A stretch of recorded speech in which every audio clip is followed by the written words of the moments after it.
ñëw toog di laajte ñun ana ñu te defal ngeen ñu décharge loolu nag man daf ma jaaxal jàpp naa ne ci liñ war a seetantal ko ci la bokk rawatina ñi nga xam ne ñooy séq coalition yi kon nañuy bàyyante xel ci li ñuy def di ci communiquer en masse waaye ànd sàmm jikko yi nii la ko daan defee te noonu la koy defee parce que du kuréel guy politique waxuñu kuy politique du ci bokk nag kuréel gi ci boppam moo dul politique kenn mësul dégg ànd sàmm jikko yi ne voté leen parti sàngam wala voté leen coalition tel terewul mën ngaa bokk ci sàmm jikko yi dem politique yi kenn du la ko tere ànd sàmm jikko yi amul sañ-sañu tere politique waaye sañ naa wax ni kuréel gi kenn du ko politiquer misaal bi ma la ciy jox buñ ne ànd sàmm jikko yi du kuréelu tariixa ñu ne ànd sàmm jikko yi du kuréelu tariixa gàmmu jot nga séet ñu ca gàmmu ga màggal jot nga séet ñu ca màggal ga nga ne kuréel gi kuréelu tariixa la déedéet ñu bokk ci ay tariixa ñoo bokk ci kuréel gi bu seen heure dundal la ñu gëm ca tariixa bu jotee dañuy dem dundali ko ni ko ki bokk ci mouvement islamique bi di defee la mu war a dundal ci kuréelam bu jotee mu dem defi ko te kuréel gi mënu ko tere noonu la amee ku ci mën a nekk donte bokk nga ci parti bu la neex bu sa parti wootee jógal nga dem nga politique yi mais kuréel gi du dem xanaa loolu koy neex na dégg mais bu ñu lay attaqué danaan ah diw ci la bokk léegi mu ngay politique diw ca la bokk léegi mi ngay politique et après diw ngi bokk ci kuréel gi di bokk feneen fu ko neex amul benn kuréel ci àddina bu am sañ-sañu ne ku xas bokk ci man doo bokk ci tariixa doo nangam loolu kenn sañu ko mais sañ nga ne kuréel gi kenn du ko politiquer loolu mooy ànd sàmm jikko yi responsabilité bi mu am nag jikko yi li mu dajale fii ci réew mi néew na kuréel gu ko fi dajalee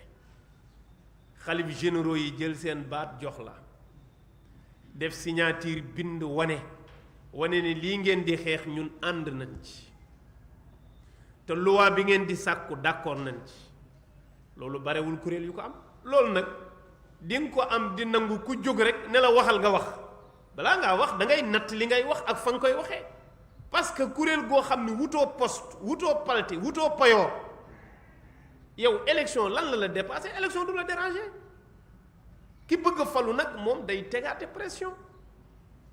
léegi-léeg ñu ne ñu xadar ji ngeen amoon moom dañu gisatul ci yéen moo tax da ngeen daan ami xadar conférence de presse marche fii rassemblement sax laay wax waaw mais xadar yi ñëpp xam nañ ko li ñu war a def yëpp def nañ ko ba mu yegg assemblée gis nañu menace su góor jigéen ci àdduna bi yëpp di law ba yegg si fii ñëpp gisandoo ko ñu gis ne menace la ñu def ay proposition de loi parlement bi fi nekkoon ne lii du fi jàll loolu jarul tiit télé buñ toog ne lii du fi jàll seen loi bi topp leen fële du jàll ñu defee ne ay wax la rek ñu yóbbu ko assemblée ñu rejeté ko looloo jur ñun ñu wàcc ci mbedd mi Oustaz Makhtar wax na ko léegi bi ñuy njëkk bind président ak ministre de l'intérieur ay vers 2016 di dénoncer li ñuy dénoncer woowuñu presse bi parce que boobu foofu la yemoon waaye bi ñu demee ba xam ne mbiru góor jigéen dañuy toog ci télé bi ne kenn du ko fi defee maanaam loi bi kenn du ko fi jàllale ci assemblée bi te loi bi day tere góor jigéen ñu ne ñu jaru ko ñu yóbbu ko assemblée ñu rejeté ko sëñ bi loolu jarul génn di marche ka defi conférence de presse looloo ko waral seeni wujj ci politique neñu ñun bu nu ñëwee danañ ko def yàlla def ne ñoom ñëw nañu waaye parlement mooy def loolu ay député ñoo koy voté député yooyu ñëwaguñu léegi dañuy génnaat ci mbedd mi di yuux naan ana li ngeen ñu diggoon comme ni ngeen ñu koy wax leen ñi ko diggee woon fàttali leen ko lu tax ñu leen koy fàttali xam nañ seen responsabilité biñ koy wax kenn santu leen ko kenn digalu leen ko ñoom ñoo natt ba gis ne lii réew mi ñoo ko soxla ñu jël engagement ne danañ ko def te heure bi ñu ko war a def jotugul du ñu toog déglu leen ba heure ba jot la ñu génne woon ci mbedd mi mooy dañoo tas sunu yaakaar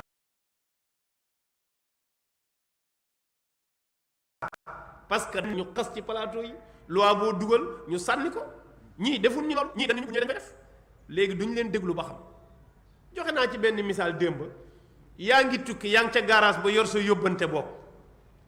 yaa ngi am sa yóbbante bu jëm dëkk sàngam nga dem garage ba di ko joxe chauffeur boo ko jox mu bañ am ci ku ne la man de maa ngi yeb feesaluguma mais bu ma feesalee naa la ko yóbbul nga toog di ko xaar muy yeb waaye 5 minutes yoo toog ne ko yow yaa ne woon da nga may yóbbul yóbbante bi de foo ci toll gis nga bu yàggee mu noonu saa demal seeti koo jox sa yóbbante bi du maa la ko dig déglu ma léegi ñu déglu ñu ne lu tax ngeen di déglu ànd ak ñun déglu gi déglu wuñ na tekk liñ war a def ñu ngi koy def te bu porte parole bi di lire mémorandum bi da ngeen yëg jéego yi nu def ci diggante bi yépp bi président faloo fàttalil nañ ko parce que foofu la dayoo xeex bi tollu fàttalil ko mooy lan kilifa la am na lu ñu digee ñu bind ci lettre tënk delloo leen ko ne leen lii mi ngi fi ba léegi noonu lañ ko joxee premier ministre Ousmane Sonko jox nañ ko 2 fois dinañ ci ñëw léegi jox nañ ko président 2 fois danañ fi ñëw léegi jox nañ ko candidat yiy dem dinañ ci ñëw léegi lan lañ war a tërëfi waat ci mbedd mi lan la nit ñi bëgg du nit ñi sax ay yenn politiciens ak yenn ñoo xam ne jàpp nañ ne mën nañoo wax ba yàq crédibilité sàmm jikko yi mënut a nekk benn xakim dafa ne boo yoree message buy defar mu ne ki mu arrangé wul day fexe message bi du jàll da lay tëj ci foo ko bëgg a waxee te loolu xam nañ ci dara am nay jamono am na ñu ma dégg ñuy wax léegi fu ñu masaan ubbi conférence de presse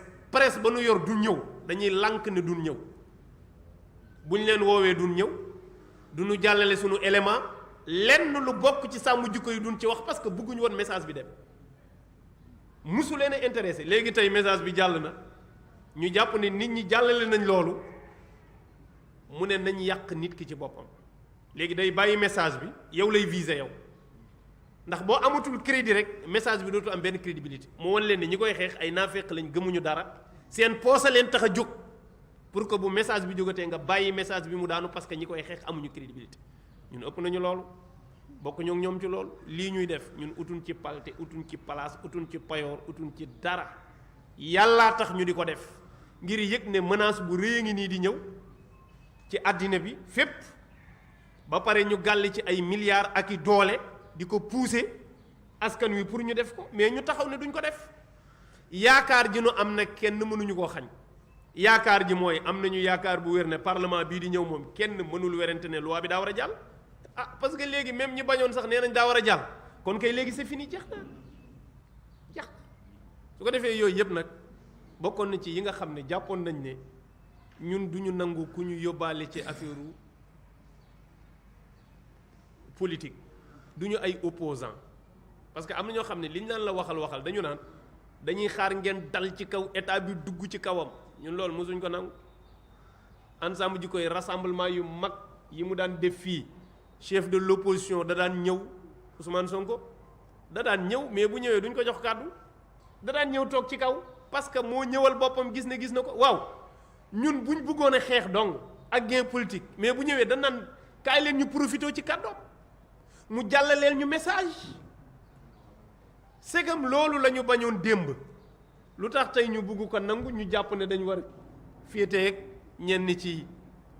opposition bi pour wane ne li ngeen waxoon defagu leen ko ñu ngi leen di xaar pour ñu def ko du ma wax ñun ñoo leen di xaar de askan wi yépp ay xaar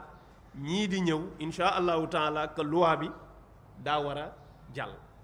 su ko defee leneen li ci des nag damay bàyyi vice coordinateur di porte parole kuréel gi Sëñ Adama Mboup mu leeral ko li ci des nag xëy na bu dee am na ay question réponse bu ñu paree ñu door koo jàllale Sëñ Adama bismillah a ñu weccoo place bismillah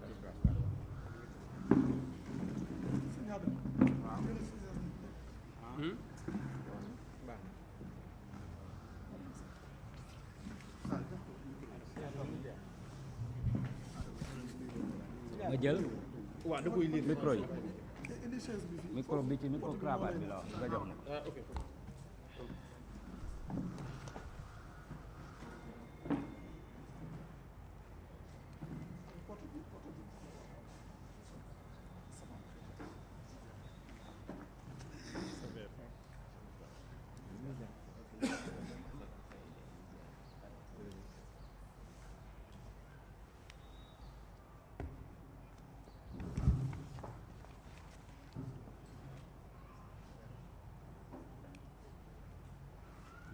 salaamaaleykum wa rahmatullah